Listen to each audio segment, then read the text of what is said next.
Hello friends, કેમ છો? Welcome Shilpa's kitchen recipes. Friends, આપણને બધાને આંબલીની તો ખબર જ છે, તેના કાતરાનો તો આપણે ઉપયોગ કરીએ જ છીએ. આપણને ખબર જ છે કે કાતરા ખૂબ જ સરસ ખાટા મીઠા હોય છે. તેનું નામ સાંભળીને પણ મોઢામાં પાણી આવી જાય છે. કાતરાની જેમ તેના પાન પણ ખૂબ જ સરસ ખાટા મીઠા લાગે છે.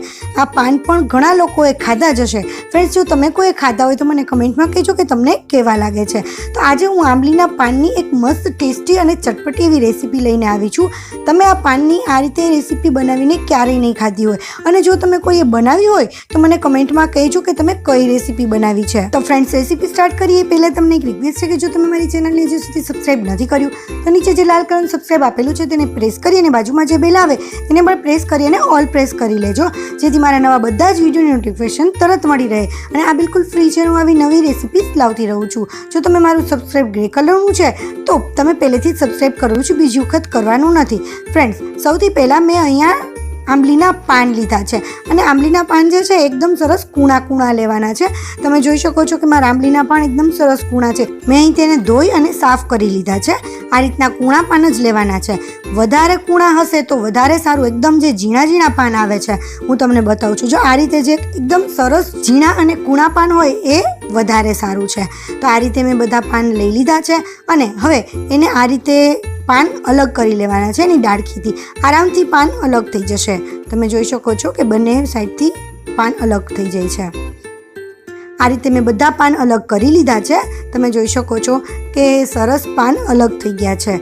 જો આ રીતના સાવ કૂણા પાન હશે તો તમારે એની ડાળખી અને પાન અલગ કરવાની જરૂર નહીં પડે, એટલે એને એમનેમ જ રહેવા દેવાનું છે.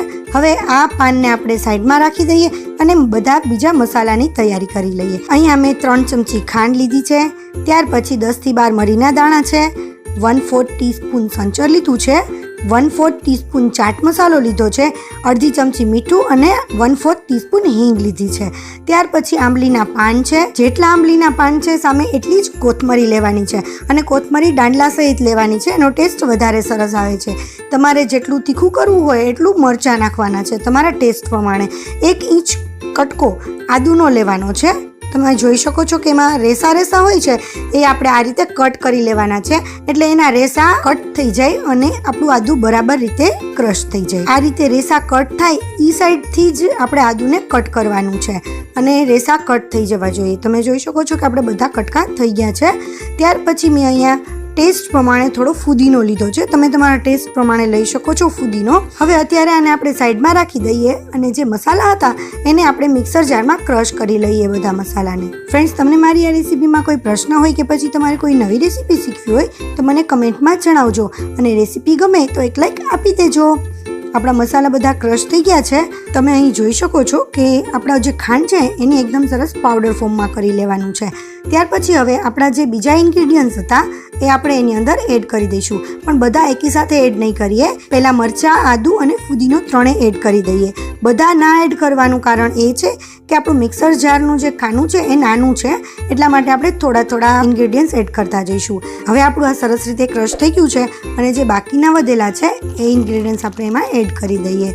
એમાં પણ જો તમારે ખાનું નાનું લાગતું હોય તો એ પણ થોડું થોડું એડ કરી અને ક્રશ કરી લેવું. ફ્રેન્ડ્સ, મારા રિસર્ચ પ્રમાણે જે લોકો મને સબસ્ક્રાઇબ નથી કર્યું એ લોકો મારા વિડીયો વધારે જુએ છે. તો ફ્રેન્ડ્સ, તમે વિડીયો જુઓ છો તો સબસ્ક્રાઇબ કરી લેજો, જેથી મારા નવા વિડીયો પણ તમે તરત જોઈ શકો.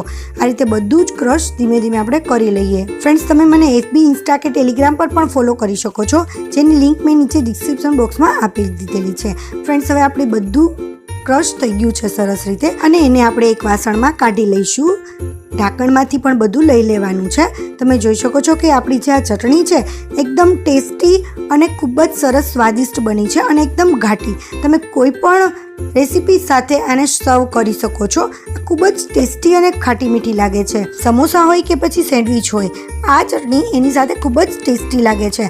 અને ફ્રેન્ડ્સ, આનું પાણીપુરીનું પાણી જો બનાવો ને તો એ પણ ખૂબ જ ટેસ્ટી લાગે છે. આની અંદર 1 લીટર પાણી નાખી દેશો એટલે તમારું પાણીપુરીનું પાણી બની જશે. એ પણ ખૂબ જ ટેસ્ટી લાગે છે. મેં આ આંબલીના પાનની આઈસ કેન્ડી પણ બનાવી છે, એ પણ ખૂબ જ ટેસ્ટી લાગે છે. જો તમારે એની રેસીપી જોવી હોય તો નીચે ડિસ્ક્રિપ્શન બોક્સમાં તમને એની રેસીપી મળી જશે. જો તમે પણ ક્યારેય આ રીતે ચટણી બનાવી અને ખાધી હોય તો મને કમેન્ટમાં જરૂર કહેજો કે તમને આ રેસીપી કેવી લાગી છે. ફ્રેન્ડ્સ, તમને મારી આ રેસીપી ગમી હોય તો એક લાઈક આપી દેજો.